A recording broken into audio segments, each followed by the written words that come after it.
Baik, bismillahirrahmanirrahim. Assalamualaikum warahmatullahi wabarakatuh. Kita mulai perkuliahan kita. Judulnya adalah peranan strategis manajemen sumber daya manusia. Jadi, sumbernya saya ambil dari internet dengan linknya adalah sebagai berikut. Jadi monggo, kalau Mas dan Mbak mau mendownloadnya sendiri, insya Allah akan saya share juga setelah ini. Baik, masuk ke pembahasan pekerjaan manajer sumber daya manusia. Jadi, apa itu proses manajemen? Adalah 5 fungsi dasar yang berupa perencanaan, pengorganisasian, penyusunan staf, kepemimpinan, serta pengendalian. Kalau menurut Gary Dessler ya, Mas dan Mbak. Jadi, apa itu MSDM atau manajemen sumber daya manusia?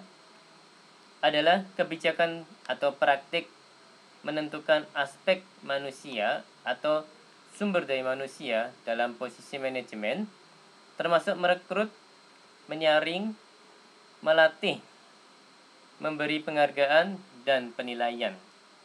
Seperti itu ya Mas dan Mbak, terkait dengan konsep MSDM atau manajemen sumber daya manusia. Jadi ini ada bahasan apa sih SDM, apa sih sumber daya manusia. Jadi adalah individu produktif yang bekerja sebagai penggerak suatu organisasi, baik itu di dalam institusi maupun perusahaan yang memiliki fungsi sebagai aset, sehingga harus dilatih dan dikembangkan kemampuannya. Dan ada istilah SDM makro dan SDM mikro. Apa itu? SDM makro yaitu jumlah penduduk dalam usia produktif yang ada di sebuah wilayah.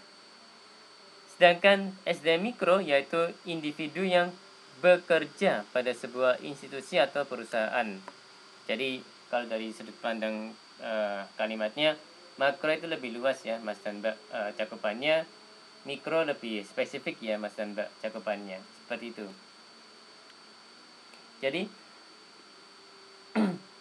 konsep untuk menentukan aspek manusia yakni melakukan analisis pekerjaan, merencanakan kebutuhan tenaga kerja, memilih calon karyawan, mengorientasikan dan melatih karyawan baru, mengatur upah, gaji, memberikan intensif dan keuntungan, menilai prestasi, dan membangun komitmen karyawan. Dan ada pertanyaan, apa sih yang perlu manajemen tahu?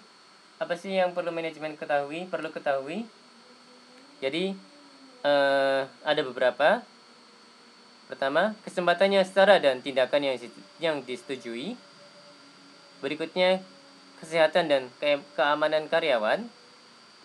Dan yang berikutnya adalah menangani keluhan dan hubungan pekerja. Jadi, fungsinya MSDM itu apa? Mungkin ada yang bertanya seperti itu ya Mas dan Mbak ya. Jadi, fungsi manajemen dalam kurung FM terdiri atas pertama, fungsi perencanaan, kedua, fungsi pengorganisasian, yang ketiga, fungsi pengarahan, yang keempat, fungsi pengkoordinasian, yang kelima, fungsi pengontrolan atau pengawasan ya Mas dan Mbak ya.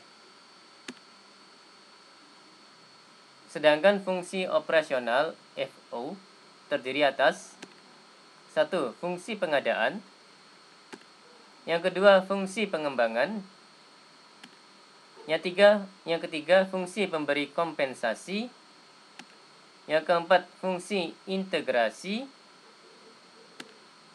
yang kelima fungsi pemeliharaan. Oke, lanjut ke fungsi manajemen.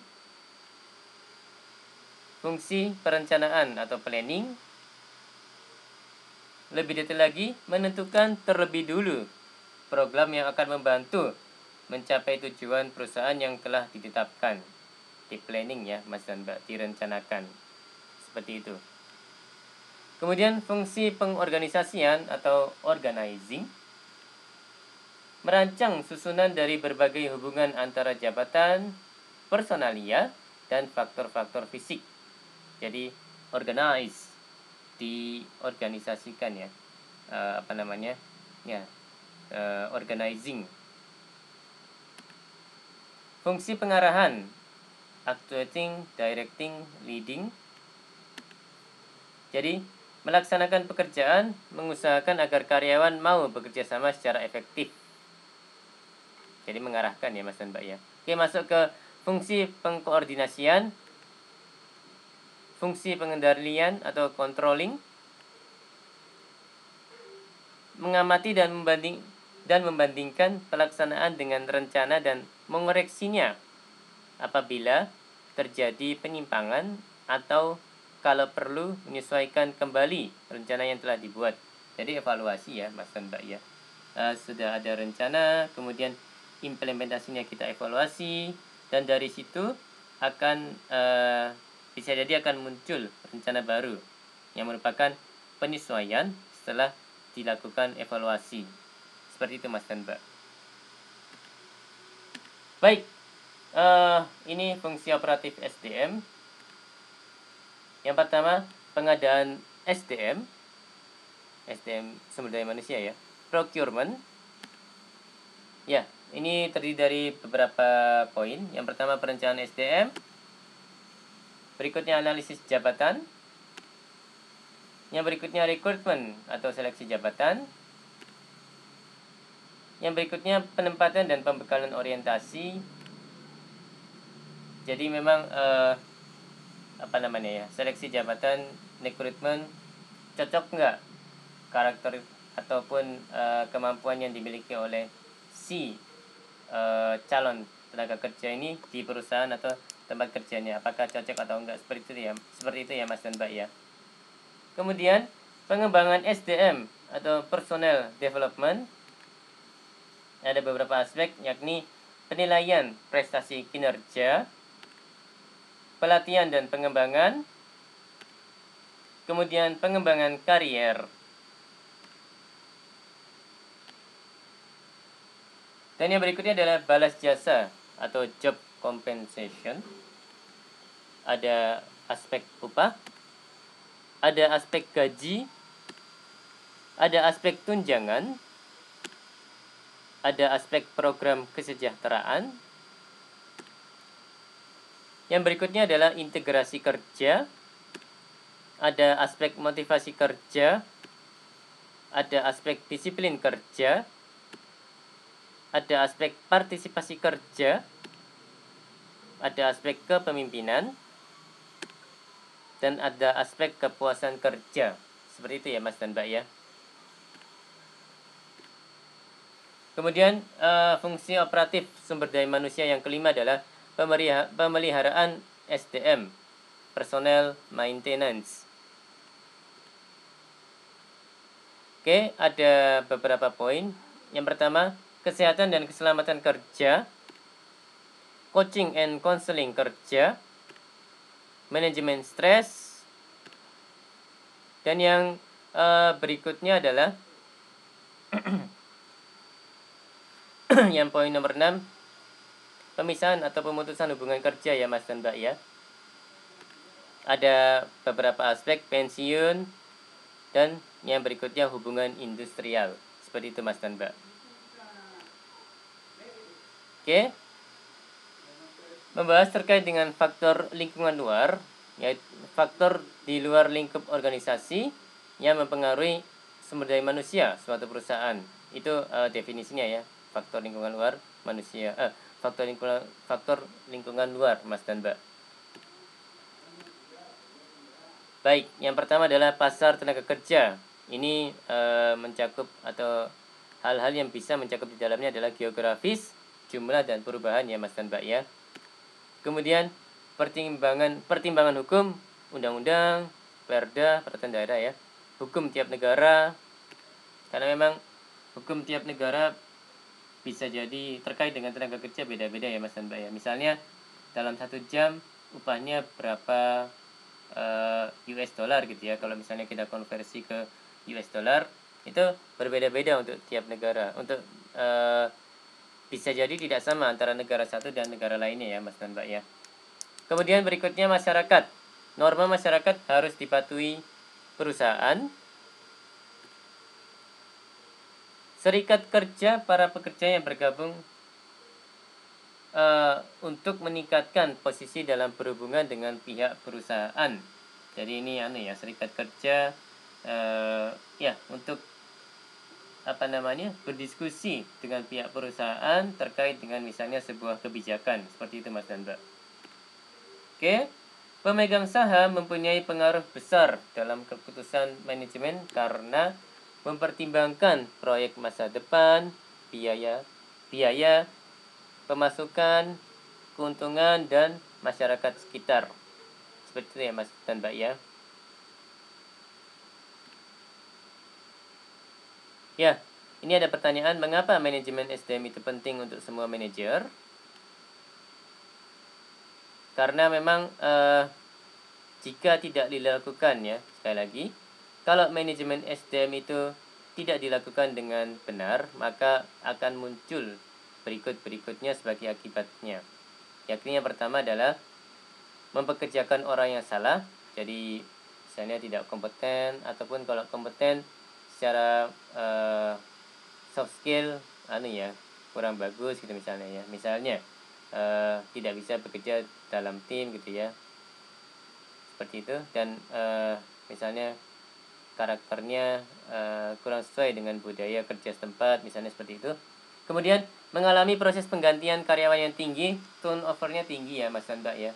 Kalau turnovernya tinggi kan selain waktu juga biaya harus keluar ya, misalnya dengan memecat karyawan gitu ya, ataupun ada resign karyawan, perusahaan harus membayar pesangon misalnya, seperti itu.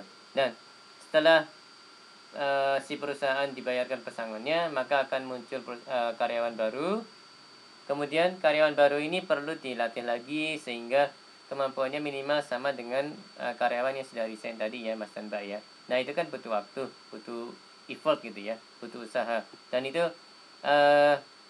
dari sudut pandang perusahaan itu adalah sesuatu yang costly, yang mengeluarkan biaya ya Mas dan Mbak ya. Seperti itu. Kan harapannya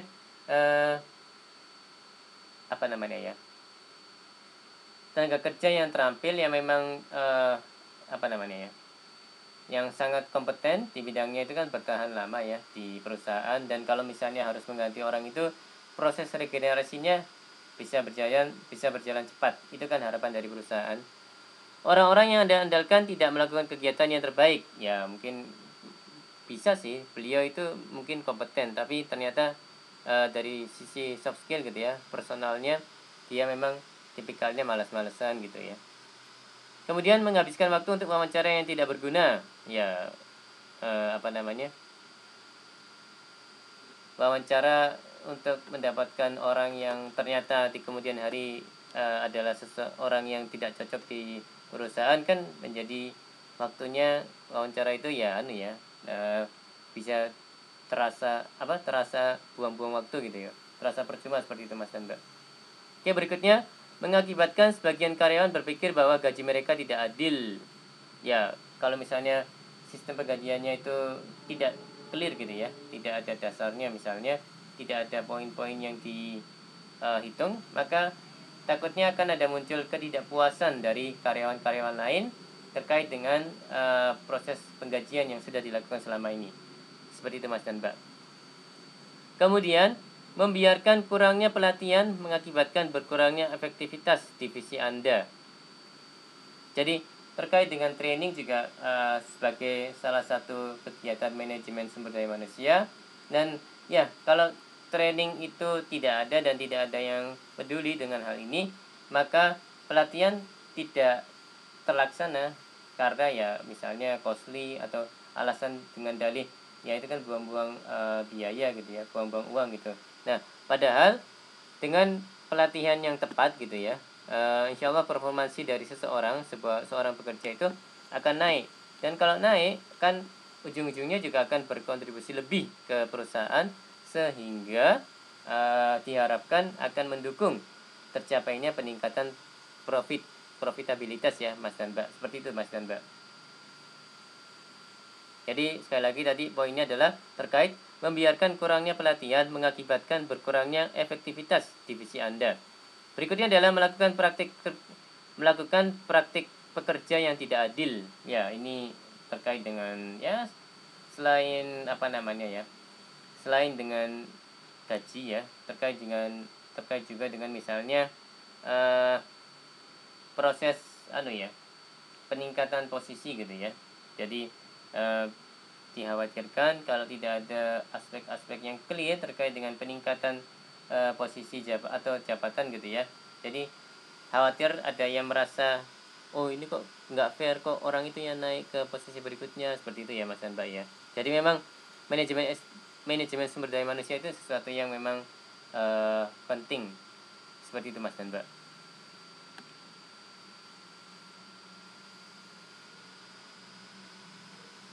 Oke, ini ada beberapa pertanyaan ya, monggo dibaca sama Mas dan Mbak masing-masing. Baik, demikian perkuliahan hari ini. Mohon maaf kalau ada kata-kata yang salah. Wassalamualaikum warahmatullahi wabarakatuh. Terima kasih atas perhatian Mas dan Mbak.